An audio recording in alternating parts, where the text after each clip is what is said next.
Hugh, what is God? Simple question, what is God? Take about a lifetime or lifetimes to work it out.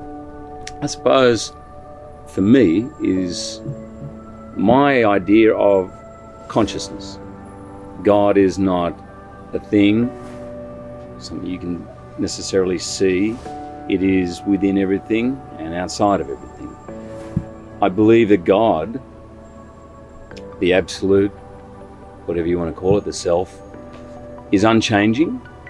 Therefore, pretty much everything I'm seeing has an element of God, but you couldn't call it God because everything changes. You, me, where we're sitting, this river, this planet has a life cycle, birth, death. But my feeling about God is that it exists beyond that, beyond those laws of nature. It is somehow separate to the laws of time, matter, space. And that's about as close as I've come to any realization of what God is. God is unexplainable. It is a concept that you can't put into words. God is an experience. I was introduced to meditation about 15 years ago, and I meditate twice a day. And if I ever feel close to knowing what God is, it's somewhere in the boundary of that half-hour period. I think the basic idea of the meditation I do is to quieten the mind. Just let all that instrument calm down. And I sometimes have experiences where I feel a little out of body. Ideas of Hugh Jackman as a father, as an actor, all those roles we play just seem to melt away. And somewhere in there is where I have some glimmer, some glimpse at what God is. And it's a feeling. And it's blissful. And it can go like that, and every minute you try and grab onto it, it's gone.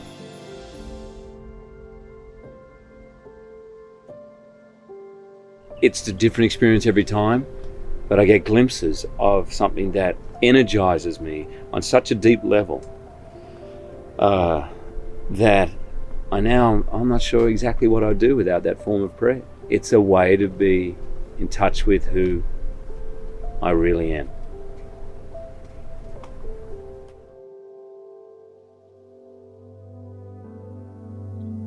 Much of our life, our experience of this body, of being in this creation, is of duality. That in fact there is an interviewer, an interviewee. There is a man and a man, or a man, woman. There's night and day. There's life, death, pain, pleasure. The world exists in this duality. I'm sitting here talking through this body to you, and the camera is seeing a form talking. And there is God within this whole entity and outside of it that exists beyond the words I'm saying, beyond the actions I'm using, beyond the space. There is something linking all of us. That to me is God. The most potent examples I've had of that being connected beyond my physical form or beyond to someone I love or know or hate is in the theatre. And I've probably had 3 or 4 times where I've heard many actors describe it. It's almost a slightly out-of-body experience, but you can stand on stage with 2,000 strangers and feel like you know them intimately and they know you intimately and feel completely safe. You can open up your heart and they're opening their heart and you're completely connected. It's, in that instant, a feeling of absolute privilege that you can experience it, and so powerful that it raises the hairs on the back of your neck. And here's the frustrating thing about it. You can't make it happen. You can try your heart out. You can be the most dedicated actor of all time, and you can always do good shows, but of all the shows I've ever done, the years of being on stage, probably only 3 or 4 times have I really felt it. And it's a pure blessing. You're there in it. It's this complete knowledge of unity, of community. If you're really listening, it's the space. It's the space between words. If you listen to great music, the greatest composers, I think, understood the space between the notes. And when you feel that, it's so uplifting. It's amazing. And we can get so focused on listening really hard and listening to the music that you forget. The experience of God is restful. I wrestle with this all the time. Is there a way that you can experience God when everything's crap in your life? I try and do this every day. I know you probably think I'm weird, but I will, at the end of a shower, always turn on cold as a little reminder that that's not going to affect who I am. The experience of being warm, pleasurable in a hot shower, it's just an idea that that's better than cold. Is it comfortable to have a really cold shower in winter? It's not comfortable, but why can't God exist in that uncomfortability? A lot of this experience it's not easy. It's not, I don't care who you are, it's not easy waking up first thing in the morning. You don't always want to get up out of bed. But can you find God in that? Even in the pain or discomfort, there should be some rest. And then funnily enough, my experience is you can kind of enjoy it. It's weird. You can kind of enjoy the things which most people are not and shy away from.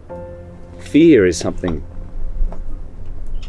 that is, I think, the greatest disease of modern times. And lately I've been practicing this whole idea of just resting in the idea that I'm scared. You can't change it. You can't say to your mind, don't be scared. But still to be able to find rest in it, and I think that's God. What happens when you die?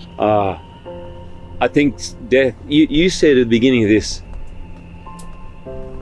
interview, you said, I'm going to ask you a very simple question. What is God? And I think death is as simple as that. I think it's another moment. It's another moment that we live through. And my feeling is our attachment to the sensorial life, which is really our connection to this, it's really our only connection, real, to this creation, is what we perceive through the senses. That goes, that somehow the soul or the God within you kind of carries on. I don't know. I truly believe there is a way to find the Garden of Eden here, in this life, wherever you are. You don't have to go to the top of a mountain to do it. I'm born in Sydney, and I think you can find it in a suburb of Sydney. I think it's totally your interpretation of life, the way you live it. And I say that only because I feel like I've had a few moments of experiencing it. Sometimes in meditation, I've had a few moments on stage, some moments in relationships. So paradise could be here on earth? Yeah. What about hell? What is your definition of hell? The definition of hell that I was taught when I was younger is absence of God. Now, I don't think you can be absent from God, because God is in everything. But I do think that you can get so far away from the laws of nature, that the experience of life is hell. It must be. I haven't done it or been close to doing it, but people take their life. I think they must be in hell. My feeling of heaven on earth is